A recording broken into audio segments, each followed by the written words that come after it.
Qué bueno que siguen con nosotros y con mucho júbilo y respeto damos la bienvenida a don Luis Álvarez López, quien es autor de La inmigración china en la República Dominicana, una investigación de los últimos 4 años que aborda la representación de esta diáspora en el país y queremos hablar acerca de los principales hallazgos en este trabajo. Así que primero, bienvenido a El Repaso y qué bueno que tiene la oportunidad de compartir con nosotros.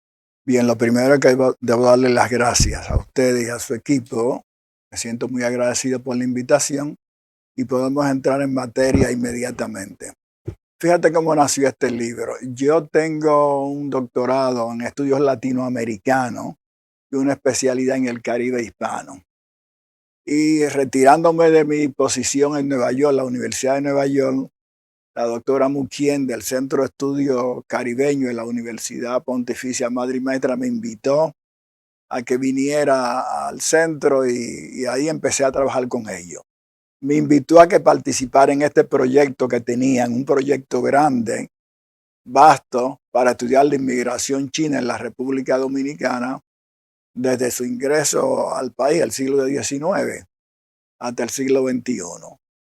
Yo que tengo una experiencia, yo soy historiador especializado en el Caribe hispano, pero en los últimos años he estado trabajando en la problemática de la migración latina a los Estados Unidos. Y de hecho, el libro de texto que usa el libro de texto que usa la clase, este es un libro de texto que yo organicé con otra profesora. También enseñé estudios dominicanos y también escribí un libro de texto para la clase. De manera que tenía ya una cierta experiencia investigadora. De ahí surgió el por qué me enrolé en esta investigación. No había investigado nunca la migración china. Okay. Fue salir de mi área de confort para trabajar en un área nueva, pero lo vi como un reto que debía afrontar como historiador, que es mi especialidad. Principales hallazgos. Los principales hallazgos, fíjate, una pregunta que me intrigó a mí: ¿por qué en la República Dominicana no hubo una política de discriminación y de odio hacia los chinos, cuando en todos los otros países latinoamericanos, en México, en Cuba, en Jamaica, nosotros echamos una mirada panorámica sobre Latinoamérica primero antes de estudiar el caso dominicano? Y encontré que la República Dominicana, diferente a esas otras experiencias, no había una política racista contra los chinos. ¿A qué se debe? Entonces, eso llevó a una preocupación y pregunta y cuestionamiento. Y yo pienso que la explicación de eso radica en el número mínimo de los inmigrantes chinos. Nunca pasaron de 20,000, 10,000, 6,000. Entonces, eso es una razón. O sea, el número de inmigrantes chinos no constituyó una amenaza para el mercado de trabajo en la República Dominicana. La otra cosa es que los chinos son unos migrantes que crean su propio nicho de trabajo. Okay. No quitan empleo. No, crean empleo. Crean empleo. Crean empleo y generan capital. Entonces esto es bien interesante porque nos llevó a nosotros a preguntarnos, pero ¿cómo migrantes? Algunos vinieron pobres, te voy a decir. Sí, claro. No todos. ¿Cómo migrantes que vienen empobrecidos logran acumular capital? ¿Cómo es posible que un inmigrante que viene desarrapado del país en términos de una segunda, tercera generación acumulan capital y se convierten en empresarios o en profesionales de mucho nivel? ¿Cómo es posible eso? Bueno, fíjate cómo eso pasó. Hay una teoría en sociología, la sociología de los grupos oprimidos, que se llama la teoría del enclave étnico, que se utilizó por primera vez estudiando a los grupos migrantes cubanos que fueron a Miami. No todos tenían mucho dinero, tenían destreza y conocimiento, buena educación, pero muchos no tenían dinero. Y eso Ese sociólogo, de hecho cubano, que hizo esa investigación, creó esta teoría que se llama el enclave étnico. Es como los grupos migrantes llegan a un sitio, se apoderan del territorio, se apoyan mutuamente y logran poco a poco ir acumulando capital. Entonces crean sus propias empresas y crean lo que se llama redes, crean redes transnacionales. En el caso de Cuba eso no se dio, porque Cuba era un país comunista, de izquierda, estaba en guerra con Estados Unidos. Pero en el caso de China, la relación entre los grupos migrantes que viven en China y los que viven aquí es increíble, se mantienen. Cómo esas relaciones transnacionales se mantienen de un sitio a otro. Y cómo la gente de aquí, déjenme decirle, ayudaba a los chinos que estaban allá, le enviaban remesas. Nosotros hablamos mucho de la remesa dominicana, pero todos los grupos migrantes remesan. Sí, remesa. Incluso los grupos haitianos remesan. Sí, muchísimo. Sí. ¿Dónde fue que dónde comenzaron ellos a colocarse cuando comenzaron a llegar y en qué año? Fíjate, los primeros migrantes chinos llegaron aquí en el siglo XIX. Llegaron en la época de la anexión a España. Fíjate lo que pasó. Los españoles decidieron crear una prisión aquí, en Samaná. Una prisión, porque tenían demasiados presos chinos en Cuba y en Puerto Rico. Entonces decidieron trasladar parte de esos presos de Cuba y Puerto Rico hacia la República Dominicana. Okay. Y aquí los chinos se escaparon, se fueron al interior del país y empezaron a crear su conuco y a vivir de la agricultura. Así empezó la migración china al país. ¿Con cuántos aproximadamente? No una cantidad grande, nunca hubo una gran cantidad grande, 200, 300 chinos, en principio. ¿Se ha beneficiado entonces, por lo que usted dice, la República Dominicana de esta migración en particular? Porque crea empleos, Sí, fíjate. Tiene un buen capital. Fíjate. Yo pienso que hubo un proceso de ascenso social bien marcado en la comunidad china. Los chinos se educaron, bien educados. Los primeros migrantes tenían una obsesión con dos cosas, el trabajo y la educación. Todos esos muchachos, todos sus hijos, segunda generación, fueron a los mejores colegios de aquí de la capital, los que se quedaron en la capital. Los mejores colegios jesuitas estaban ahí esos muchachos.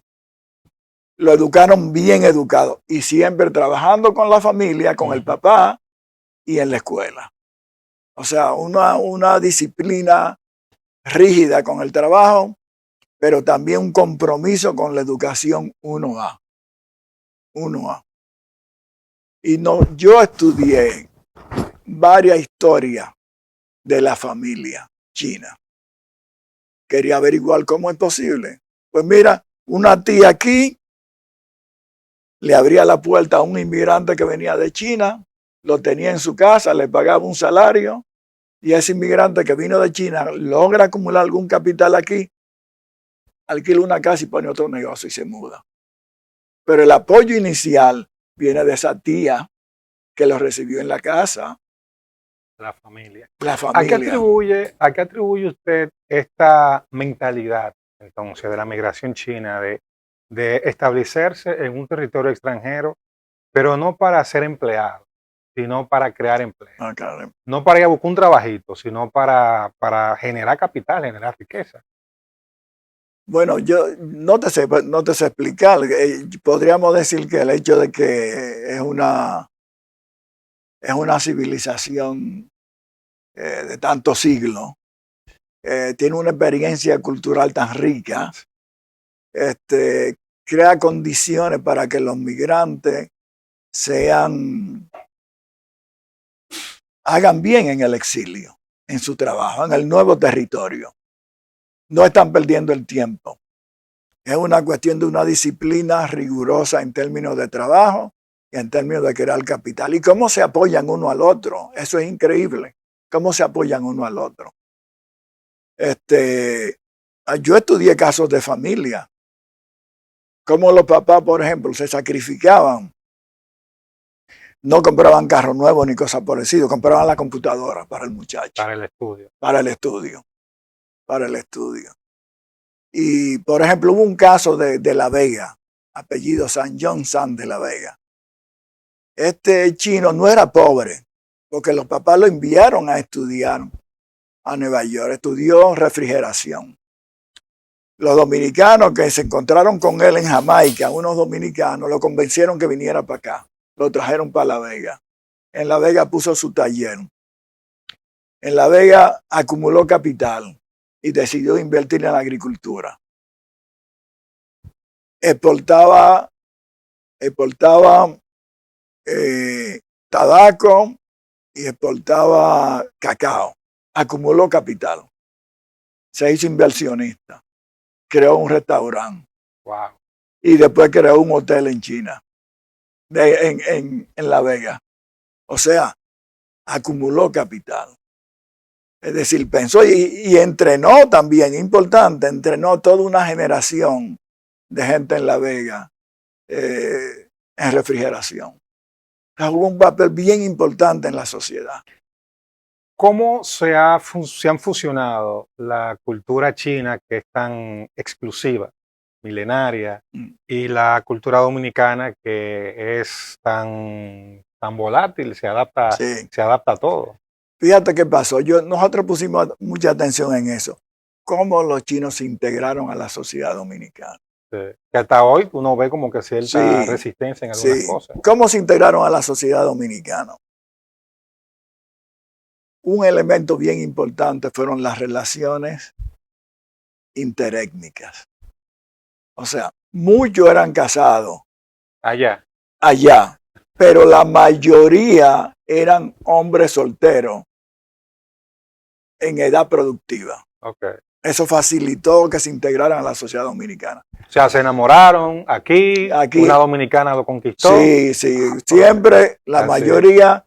O se adaptan o se adaptan. Mulatas afrodominicanas o negras dominicanas convivieron con los chinos, tuvieron familia y regularmente los hijos se integraban plenamente a la sociedad dominicana porque lo metían en la iglesia, le cocinaban la comida dominicana, le enseñaban español.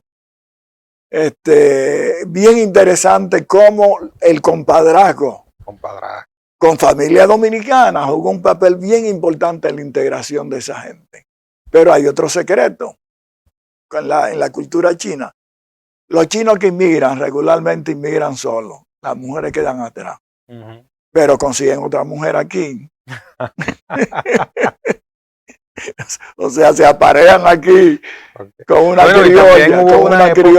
Hubo una época que ellos tenían la política del hijo único y aquí podían tener la cantidad de hijos que quisieran. Que también yo supongo que eso habrá influido en algunos más recientemente. Sí. Y la otra cosa interesante es que los chinos pudientes mandaban a sus hijos a educarse a escuelas de chino fuera del país. Lo que podían lo mandaban a Hong Kong, lo que podían lo mandaban a China. Claro, los pudientes, no todos podían hacer eso. Entonces lo tenían allá 5 o 10 años y entonces lo traían a la República Dominicana para que fueran a la universidad, donde fueran, para que terminaran la educación. Mire, finalmente, el refrán eso de que los chinos de Bonao, ¿tiene algún asidero histórico o eso se ha ido pasando de generación en generación? Porque sí, o de verdad en Bonao hubo un importante asentamiento chino. No, hubo un importante asentamiento chino. Y la frase se refiere a que los chinos eran muy cuidadosos con la política. Ya, no se metían en eso. No. Para evitarse problemas, ellos conocían.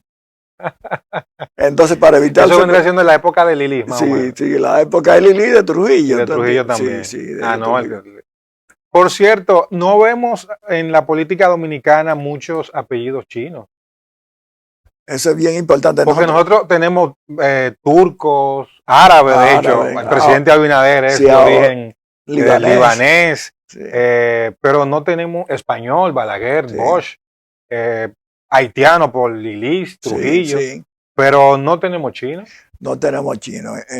Uno que otro funcionario en la época de Hipólito Asiático sí, hubo, pero chino propiamente dicho no. Tenemos, por ejemplo, eh, NG Cortiña, que es como sí, en el filipino. Cortina, sí, él es chino, ¿no? No, no, chino no. No, entonces Creo que de Corea, por o ahí, pero los orígenes no son no chinos. son chinos.